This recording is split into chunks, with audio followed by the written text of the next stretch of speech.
You'll know if you should buy Mortal Shell 2 in the next 79 seconds. Here's your TLDR. Mortal Shell 2 is what happens when you get a dedicated team of 30 people together to make a dark fantasy Souls-like while building on lessons learned from the first game and reaching ever farther. The good news is that it is a significant improvement over the first game. Everything from world and level design, ambiance, systems, and total gameplay experience build upon the pedigree of that first title to bring something truly unique to the Souls-like space. And they do all of that while keeping performance respectable in an engine notorious for shader issues and traversal stutter. The bad news is that their reach exceeds their grasp at times.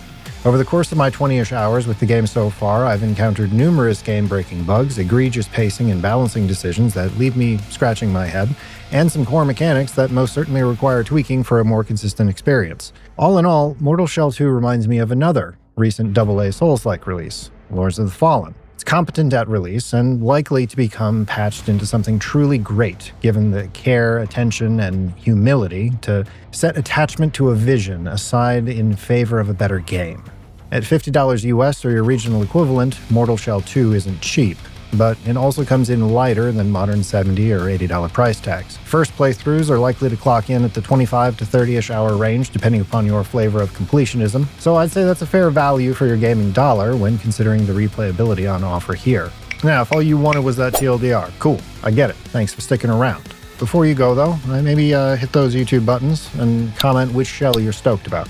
It tells the robots at YouTube that this is a useful video that doesn't make you wait for the last 3 minutes of a 25-minute long video just to get what you came here for, because honestly, I hate that shit just as much as y'all do. And if you want a more detailed breakdown, stick around. Oh, and if you're new here, hi, I'm Squid. I cover mostly action and shooter titles with the occasional essay or gear review. Alright, enough YouTube nonsense. Let's get back to it, yeah? Quick note here, all of the footage in this video is from exploration or mini-bosses. There's no main story bosses or final dungeon type footage because spoilers suck, so watch at no risk to spoilers. So at its core, what is Mortal Shell 2 trying to be? What are you doing moment to moment and why is it fun? Now, instead of the usual Souls-like stat dumping where you spend 20 levels figuring out, okay, do I want to put my first 10 points into vitality or stamina or endurance or the Cold Symmetry went hard into class-based buildcraft. You play as the Harbinger, this naked husk dude who can possess distinct shells, the literal corpses of dead warriors, assassins, and brutes. Each shell acts as its own bespoke class with dedicated talent trees, stat spreads, and active abilities that you can actually feel the second you pop them on. The moment-to-moment combat loop dumps the traditional green stamina bar entirely. You can sprint and dodge like a madman without wheezing every 4 seconds.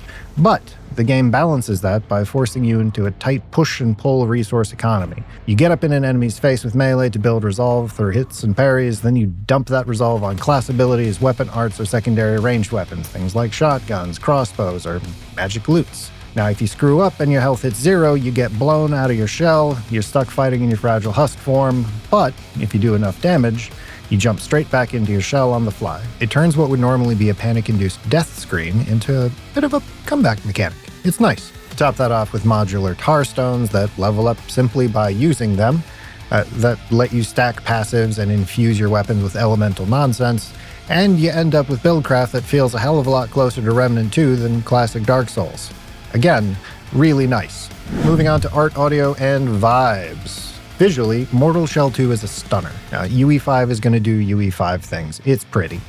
They nailed a look that sits somewhere between a heavy metal, dark fantasy album cover and some weird biomech Geiger sketch. The volumetric fog hangs heavy over murky waterways where it should. Armor plates have tangible grit and reflection, and character models look phenomenal, both stationary and in motion. The audio is on point without becoming obtrusive.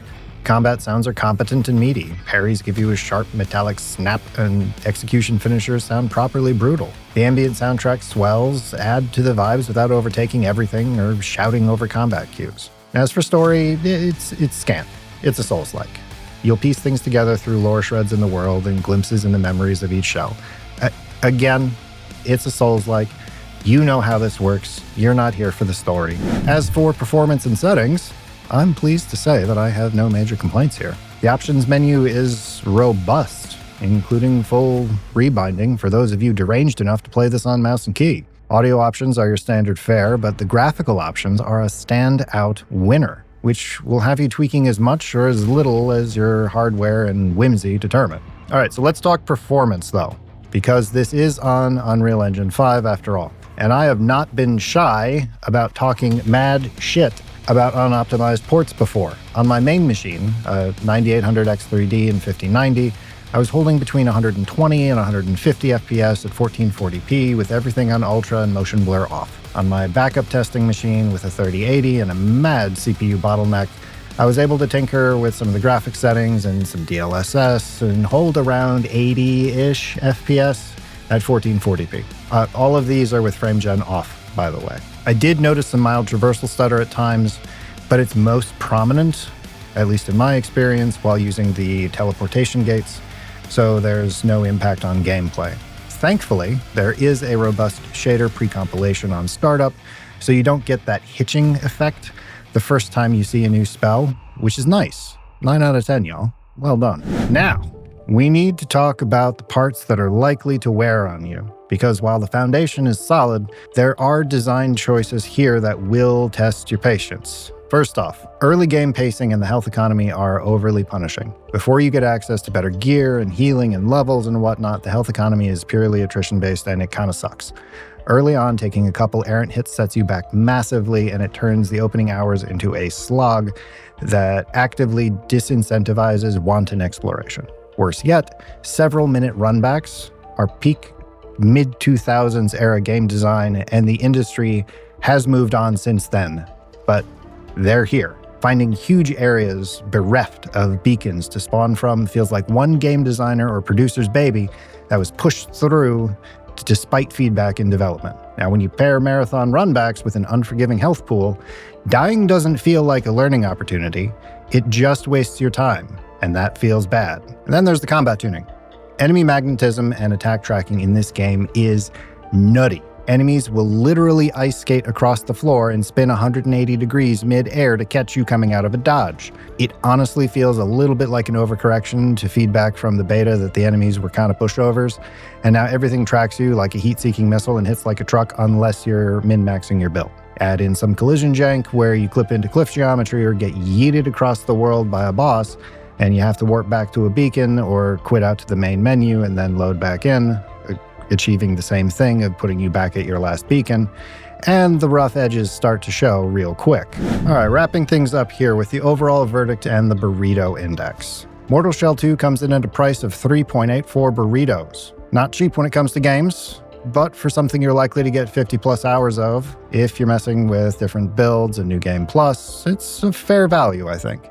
It readily hits that $1 per hour of entertainment mark for the frugally minded. Now, as for who should buy, who should wait, and who should skip, I think it's an immediate buy if you're a Souls-like junkie, willing to tolerate a bit of release day jank, you dig the dark fantasy vibes, and you thrill on vibrant modular build crafting. It's a wish list and wait for patches if questionable pacing and balancing will wear away your patience and what remains of your sanity, if collision bugs tilt you, or if you prefer to let early adopters be your beta testers. And finally, it's a hard pass if you demand absolute polish from day one, or if long runbacks make your eye twitch, or if you just don't like Souls-likes, in which case it's weird that you made it this far into a video about a Souls-like, but cool. On that note, if you did make it this far, chances are you might be a fan of how I do things here. The robots at YouTube think you'll probably like the video that's popping up on screen now.